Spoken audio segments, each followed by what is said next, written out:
The Roaring Twenties, a time of flapper girls, alcohol, and big parties. But what lies beneath was both an uprising of dangerous tribalism and civil rights activism.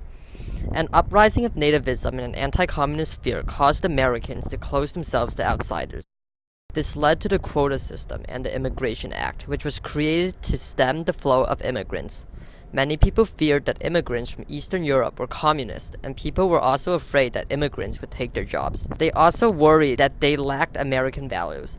In order to combat this, an Emergency Quota Act was passed, which capped the number of immigrants allowed to 357,000 for those arriving outside of the Western Hemisphere.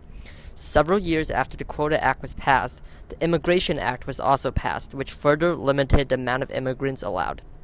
This restriction meant that immigration levels from Southern and Eastern Europe were reduced by 97%. Many people took part in the anti-immigrant sentiment. Even Henry Ford supported something known as Americanization, where immigrant workers were forced to learn to integrate into traditional American society. There was also violence against African Americans, which was mostly instigated by groups like the KKK. Men like Baron Wesley Evans ran the KKK and led activities like lynching. The KKK had widespread support during the 20s. In 1925, it's estimated that between 4 to 15% of eligible members in America were part of the KKK. In Indiana, 1 in 5 eligible people were members. Their level of support meant that they could act boldly, which included marching down the middle of Washington, D.C. The KKK did not only go after African Americans, they went after anyone that was not a white Protestant, including Jews and Catholics. However, even with the rise of this hateful tribalism, many groups and people fought back. The ACLU and the Anti-Defamation League fought against racial hatred, while women rights groups fought for women to have an equal place in society. In 1919, the 19th Amendment was passed by the House and the Senate, and by 1920, the 19th Amendment was ratified and established. Women now had the right to vote. 6 months before the 19th Amendment was ratified, a convention for the National American Women's Suffrage Association was held, and the League of Women Voters was founded by Carrie Chapman Catt.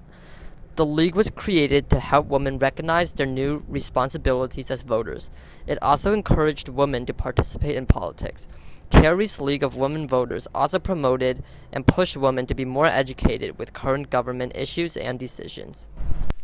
After the 19th Amendment was passed, Alice Paul continued to strive for equal justice in the law for everyone. She introduced the Equal Rights Amendment in 1923. This was a step further than women's suffrage. The Equal Rights Amendment gave women equal rights under the law. This included employment, marriage, divorce, and property. Although the Senate did not pass the amendment until 1972, Alice Paul's effort in introducing the amendment made equal opportunity between male and female effective today. The Equal Rights Amendment pushed women to find new potentials in the working industry. During World War I, women had to take up jobs men left behind. After World War I ended, society's attitude changed and women asserted and expressed their independence. Society saw that women were also capable of a variety of jobs. Therefore, job opportunities increased for women as America's economy was booming.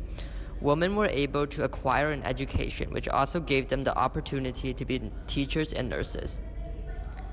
Women in the 1920s began to break the gender stereotypes on women's role in society.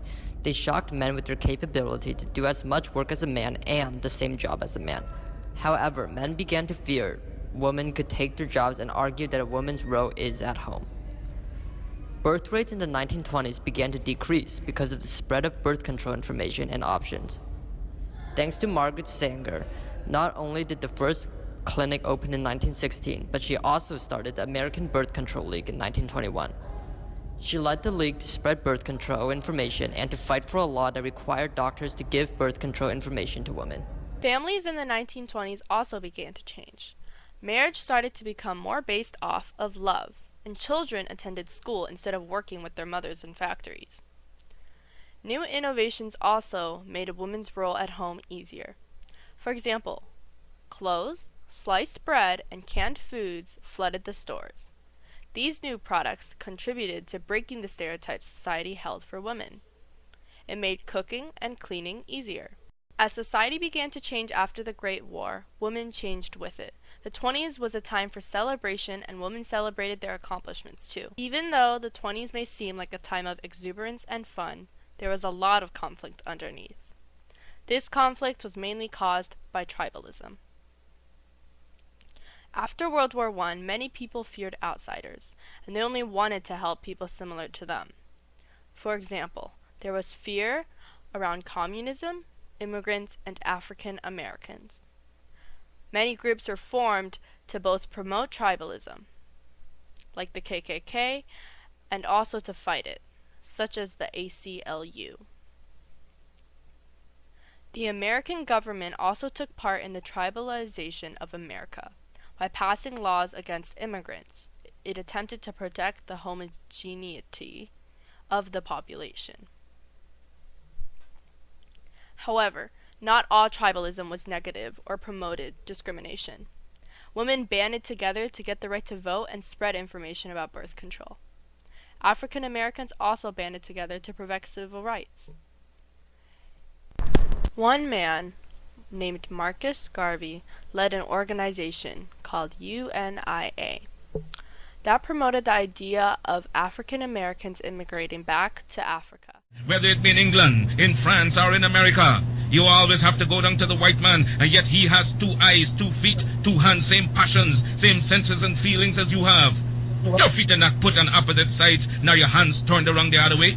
But it's because you fail to use your will, your knowledge, and your mental faculties to the point where you will enjoy life around you. 1929 still, right like Mark Twain, Jay Gatsby, I park.